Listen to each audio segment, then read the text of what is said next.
కానీ ఇప్పుడు శ్రీకాకుళం జిల్లా వాళ్ళకి వచ్చినాయి, చిత్తూరు జిల్లా వాళ్ళకి వచ్చినాయి, మీకు వచ్చినాయి. మాకు వచ్చినాయి సార్ మెడల్స్. తీసుకొచ్చిన పిల్లలకి ఆల్మోస్ట్ వాళ్ళందరికీ కూడా మెడల్స్ వచ్చినాయి. నేను అనుకున్న టార్గెట్ పిల్లలకి రాలేదు, అనుకోని పిల్లలకి టార్గెట్ పిల్లలకి వచ్చింది. ఎందుకంటే వాళ్ళ స్ట్రెంగ్త్ అది ఎక్కువగా ఉంటుంది.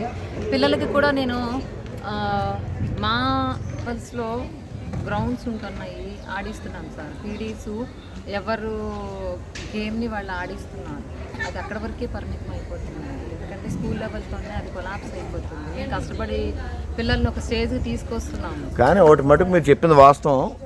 కనీసం ఇప్పుడు వీళ్ళ ల్యాబ్లో సైన్స్లో, ఫిజిక్స్లో, కెమిస్ట్రీ, బయాలజీలో ఏది కూడా చెప్పలేకపోతున్నారు. ఫర్ ఎగ్జాంపుల్ నువ్వేం చదువుతున్నామ్మా? స్క్రూ గేజ్ అంటే ఏంటి తెలుసా నీకు? టెస్ట్ ట్యూబ్ తెలుసా? టెస్ట్ ట్యూబ్ హోల్డర్ తెలుసా? అంటే స్కూల్లో అన్నీ ఉన్న టీచర్స్ కూడా చెప్పట్లేదు. మీకు అర్థమైందా మేడం గారు? ఏ విషయం తెలియదు కనీసం. ఏ స్కూల్ అమ్మా? ఎందుకు లేవు? ఎందుకు లేవు? అవును, ఎందుకు లేవు? నేను అడిగాను. PH papers, litmus paper, blue litmus, red litmus, screw gauge, vernier caliper, Bunsen burner, test tube.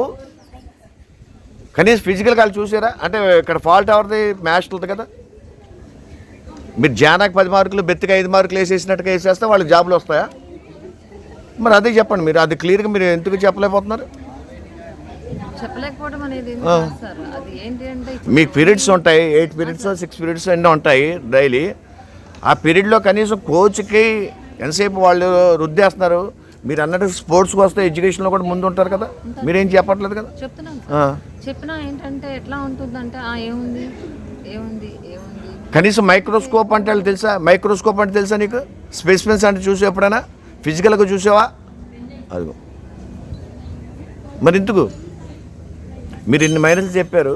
ముందు ఎడ్యుకేషన్ నుంచి స్పోర్ట్స్లోకి వస్తే వాళ్ళు మెయిన్ ఇంకా బ్రెయిన్ బాగా పనిచేస్తుంది, చాలా బాగా స్పోర్ట్కి పనిచేస్తుంది. నేను వెళ్ళిన స్కూల్లో 1.5 years సార్ నేను వెళ్ళి, అంటే రేపు ఆగస్టుకి 2 years అవుతుంది ప్రమోషన్ మీద అక్కడ స్కూల్కి వెళ్ళాను. వెళ్ళినప్పుడు last year school of excellence award తీసుకున్నాను, డిస్ట్రిక్ట్ అవార్డు తీసుకున్నాను, స్టేట్లో 2nd place తీసుకున్నాను. ఎందుకు అంటే అక్కడ పిల్లలకి నేను కంప్లీట్గా wrestling, boxing, fencing, handball, hockey. Madam గారు మీరు చెప్పేది బాగానే ఉంది. అంటే నాకున్న ఇన్ఫర్మేషన్ ప్రకారం గవర్నమెంట్ డిఈఓని వాయించేస్తుంది, డిఈఓ ఎంఈఓని వాయించేస్తారు, ఎంఈఓ హెచ్ఎంలో వాయించేస్తారు. వాళ్ళు ఏదో జానకి 10 మార్కులు, బెత్తికి 5 మార్కులు వేసేస్తున్నారు, ఇంత వేసేస్తున్నారు తప్ప అలాగే మీకు ఒత్తిడి ఉండట్లేదా? అంటే ఆడ నగ్గినా నగ్గపోయినా మా పార్టిసిపేట్ చేసాం స్పోర్ట్స్ అని చెప్తూ ఉందా? దానివల్ల వెనకబడింది అంటారా? అయి ఉండొచ్చు 90%, 100% గేమ్స్ అంటే పీడీస్ అంటే ఏముందిలే అనే ఫీలింగ్ తప్ప మేము కూడా కష్టపడుతున్నాము అనేది ఎవరికి ఉండట్లేదు సార్. ఇప్పుడు మేము ఉన్నాము. ఇప్పుడు ఏం చేద్దంటే వాళ్ళ పేపర్ మీద రాసేస్తారు, అయిపోయింది. గేమ్స్కి వచ్చే పిల్లలు ఉన్నారు సార్. గేమ్స్కి వచ్చేవాడు ప్రాక్టికల్గా ఉండదుగా, అందుకని మీకు ఇంట్రెస్ట్ చూపించట్లేదు, అంతే కదా? అంతేనండి. ఒక వాల్యూ అనేది చాలా తక్కువ మంది సార్ వాల్యూ అనేది ఇచ్చేది. ఇప్పుడు పిల్లలు డిసిప్లిన్ కావాలంటే మేము చూస్తాం, కానీ కంప్లీట్ డిసిప్లిన్ రావాలంటే ఎవరి దగ్గర నుంచి రావాలి సార్? క్లాస్లో ఎవరి దగ్గర ఉంటారు పిల్లలు? మాస్టర్ దగ్గర. మా దగ్గర ఏ టైంలో ఉంటారు? 3:30 ఆఫ్టర్ స్కూల్ మా దగ్గర ఉంటారు పిల్లలు. మిగిలిన టైమింగ్స్లో స్కూల్లో ఉండరు, క్లాస్లో ఉంటారు. క్లాస్ టీచర్స్ ఉంటారు, ప్లస్ ఏ సబ్జెక్ట్ టీచర్స్ ఆ సబ్జెక్ట్ టీచర్స్ ఉంటారు. ఏంట్రా అని అడిగితే డిసిప్లిన్ ఎందుకు రాదు సార్?